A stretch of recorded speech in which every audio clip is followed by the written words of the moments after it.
On va parler du lancement de cette fondation pour la démocratie en Afrique initiée par la France. Ensuite, le Burkina Faso, manifestation pour soutenir Ibrahima Traoré et réclamer un partenariat avec la Russie. Mali, le gouvernement annonce la militarisation de la police. Et puis on termine comme de coutume par le Togo projet de création d'une nouvelle ville pour désengorger Lomé. Nos invités sont donc en place. Le doyen Chris Ega, directeur de publication de Express Info. Doyen, bonjour, vous allez bien? Bonjour, je vais très bien. Je profite de l'occasion pour vous dire bien de choses à nos téléspectateurs, à toutes les téléspectateurs et aussi à ceux qui nous suivent de l'étranger, c'est-à-dire la diaspora togolaise en particulier. Alors, Louis Kamako est également là, jeune rédacteur en chef de Togo Breaking News. Bonjour, cher ami, vous allez bien? Oui, bonjour Michel, je vais bien. Merci de m'avoir invité. Et puis Dominique Lacmont, il est analyste politique, il est le secrétaire général et le porte-parole du mouvement Foi à la force du Togo. Vous allez bien? Le mouvement aussi va bien? Oui, bonsoir Michel. Je vais bien avec le mouvement. C'est un réel plaisir de se retrouver encore sur ce plateau. Une fondation pour la démocratie en Afrique dont le principe avait été décidé il y a de cela un an lors du sommet France-Afrique à Montpellier en France a été lancé officiellement jeudi à Johannesburg et sera présidé par le philosophe sénégalais Souleymane Bachir Diagne. Alors, doyen Chris Ega, une fondation qui pousse, si on peut le dire, l'Afrique vers la démocratie, si on peut l'interpréter ainsi. C'est quoi concrètement? Bon, écoutez, il faut quand même faire observer d'entrée que les bailleurs de fonds en matière de promotion de la démocratie sont très nombreux. Les Américains sont sur le sujet, les Allemands sont sur le sujet, et ces gens-là travaillent à travers diverses institutions que nous connaissons.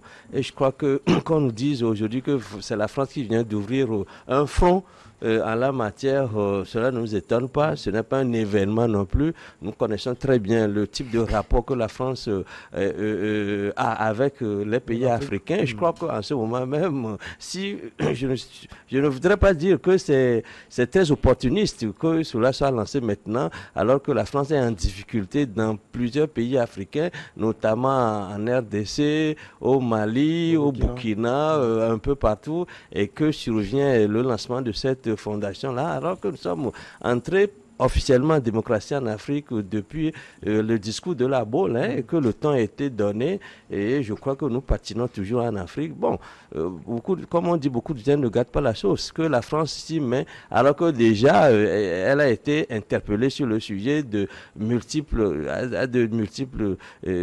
à plusieurs reprises, et que si c'est cette fondation-là qui va redorer le blason de la France en ce qui concerne le chemin qu'il a perdu en Afrique, justement, par ses soutiens aux dictateurs, par les soutiens qu'il apporte aux dictateurs, par l'inégalité dans le traitement des affaires politiques en Afrique. Vous vous rappelez très bien ce qui s'est passé récemment avec Idriss Déby, fils qui a été établi à la place de son père au pouvoir sans passer par la voie des urnes. Et si quelques mois plus tard, c'est la même personne qui l'a établi de cette façon pour pouvoir, c'est lui qui part du lancement de cette fondation-là. On attend de voir que les actes vont suivre la parole. On parle d'une dotation de 50 millions d'euros sur 5 ans. Alors, Louis Kamako, le cadre est peut-être bien choisi pour la France. C'est en Afrique du Sud. Et le siège va se trouver en Afrique du Sud, dans une université, là-bas à Johannesburg. Oui, mais dit que le cadre est bien choisi. Excusez-moi. Excusez-moi, ça n'arrive pas, ça n'arrive que la semaine des 4 jeudis. Dire que le cadre est bien choisi pour la France, je ne trouve pas, parce que nous parle d'Afrique du Sud, qui est un pays anglophone. C'est vrai que même aujourd'hui, beaucoup de pays africains se ruent vers ce qu'on appelle le Commonwealth, justement pour donner la promotion à la langue anglaise. Mais il dit que la France veut justement avoir ce siège, la fondation en Afrique. Moi, ça laisse à désirer. Et ça rejoint un peu à peu près ce que disait le joint tout à l'heure aujourd'hui, que la France est en train de perdre son précaré africain.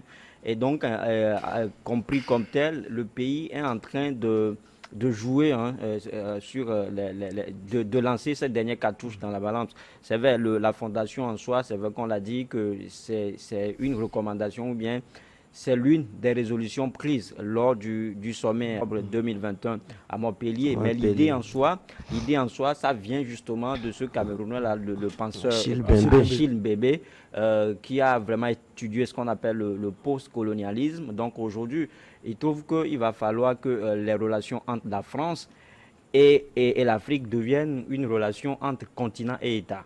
Et donc, il parle d'un processus qui va évoluer jusqu'à ce que l'Europe tout entière ne soit intégrée. Donc, aujourd'hui, les premiers bases sont posés, tu l'as dit, la fondation sera justement à Afrique du Sud, mais au-delà, il y aura des agences, il y a des agences secondaires. Et donc, c'est là où on verra que la France va beaucoup miser sur les pays va miser sur les pays dans lesquels au moins il a encore de l'assentiment. Quand on parle des pays où la France est encore bien caillée, on parlait tout à l'heure de ce qui s'est passé au Tchad, où le président Emmanuel Macron n'a pas eu du mal à investir le fils de Déby, Mahamat Déby, qui est venu au pouvoir en violant ce qu'on appelle les tests constitutionnels. Et là, on parle de coup d'État constitutionnel. Au même moment, il y avait un coup d'État militaire au Mali. Il a condamné le coup d'État militaire au Mali, mais il a épaulé ce qui a été fait au Tchad. Et on l'a vu tout récemment que le fils de Déby doit encore conduire la transition pendant 2 ans.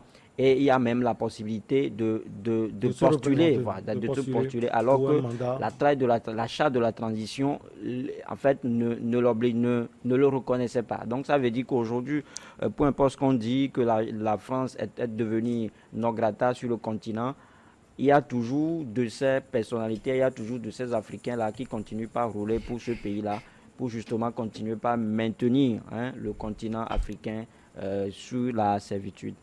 Est-ce que c'est jouer, il a dit de jouer et de maintenir l'Afrique sous la servitude? Achille Mbembe, c'est un universitaire, on l'a dit tout à l'heure. Il enseigne dans une université là-bas en Afrique du Sud, plus précisément à Johannesburg. Peut-être qu'il a eu le temps d'étudier à très fond les problèmes que nous citons actuels, les problèmes actuels entre la France et certains pays africains. C'est pourquoi il a proposé ce canevas. Oui, sans aussi continuer, sans aussi m'attarder, je dois continuer sur l'élan de mes deux frères ici. La France est en train de se chercher. En fait, quand moi, c'est par rapport au lancement de cette fondation pour la démocratie, je ne sais pas c'est quoi la France même met dans la démocratie. C'est quelle démocratie? La démocratie africaine ou bien la démocratie française ou bien une autre démocratie particulière, puisque la France est sur le continent, ce n'est pas aujourd'hui. Et depuis, on parlait de la démocratie. Quelle a été la démocratie que la France a établie avec nos pays? Et aujourd'hui, on met en place une fondation pour le lancement de la démocratie. Comme c'est maintenant, on doit apprendre aux Africains comment faire de la démocratie. Moi, je pense que le réel problème de la France, c'est de revoir sa relation avec l'Afrique et tout est réglé. D'abord, c'est de ne pas laisser les problèmes à côté et jouer sur d'autres choses. Les accords coloniaux, il faut que la France revoie ça. On ne peut pas nous lancer une fondation aujourd'hui. Pendant ce temps, nos billets, nos monnaies viennent des trésors de la France. Et les coopérations, et les investissements, nos entreprises, nos phosphates, nos minéraux sont exploités par la France et qui les transforme et revient nous vendre les produits finis très chers en Afrique et pour nous maintenir. C'est aussi le problème de ceux qui nous dirigent. Mais c'est vrai, mais c'est pas exactement ça, parce que ceux qui nous dirigent actuellement ont hérité des accords qui eux-mêmes ne sont pas signataires. Ce sont des accords qui ils ne peuvent rien changer selon vous. Voilà, qui ne peuvent rien changer. Vous n'êtes pas sans savoir que si tu arrives au pouvoir d'un pays africain et que tu ne fais pas l'affaire de la France et tu ne respectes pas ces accords coloniaux, mais la France va te secouer jusqu'à ton régime va tomber. Nous l'avons connu dans plusieurs pays, notamment en Côte d'Ivoire et en Libye avec Kadhafi.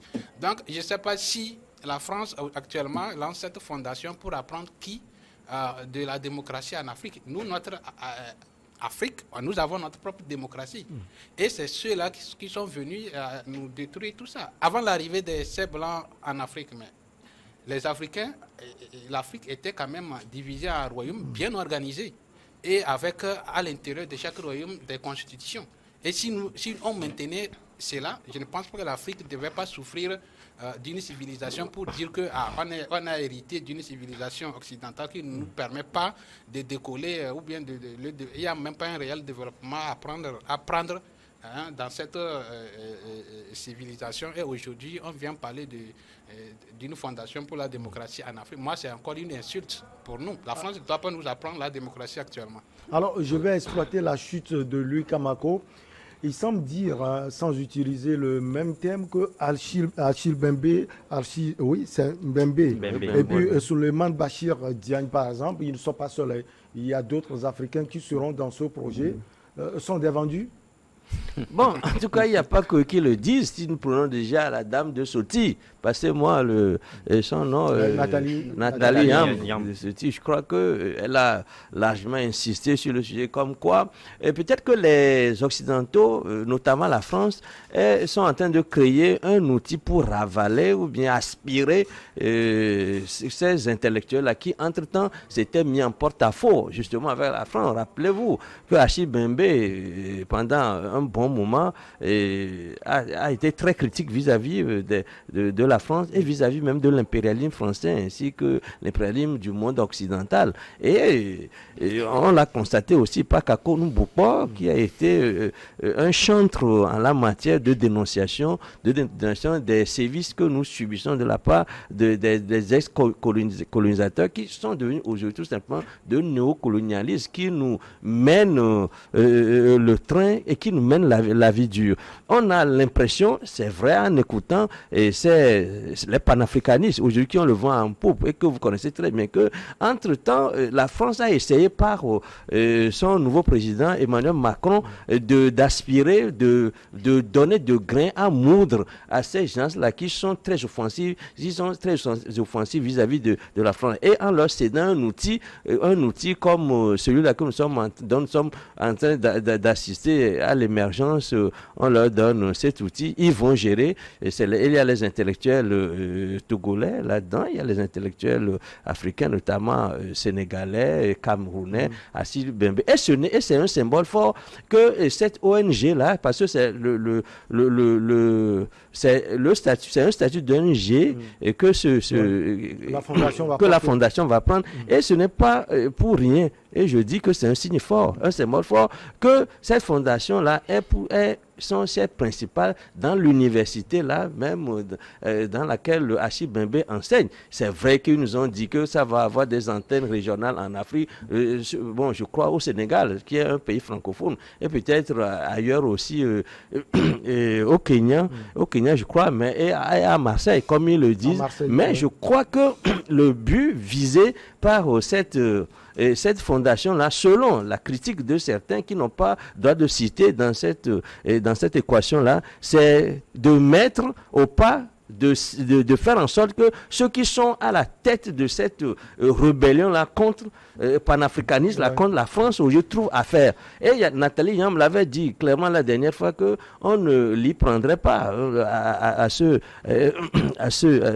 table-là.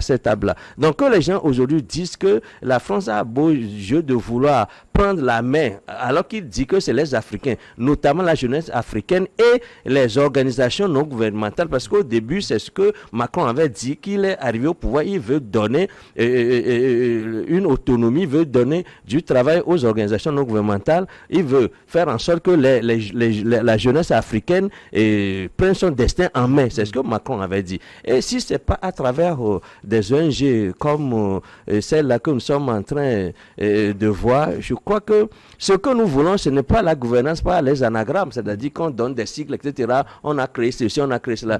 Le discours, d'accord, mais il faut qu'on trouve ces gens-là, il faut qu'on les mesure par rapport au sérieux des actes qu'ils posent. Nous l'avons dit tout à l'heure. Si le discours est si mirobolant, mais les actes qui suivent ne sont pas de nature à rassurer les Africains, il ne sert à rien de créer ces anagrammes-là. Parce qu'on l'a dit, avec ce qui s'est passé récemment au Tchad avec Idriss Déby. Ce qui s'était passé avant en Côte d'Ivoire, avec le président Ouattara à propos du franc CFA, Macron s'est précipité en Côte d'Ivoire pour tenter de créer une autre monnaie qui va remplacer le franc CFA, qui en fait est une réplique tout simplement du franc CFA. Quand les actes sont ainsi posés et que les discours ont tendance à ravaler la façade, à mettre un coup de cosmétique sur la laideur de la France-Afrique, cela ne trompe tout simplement personne.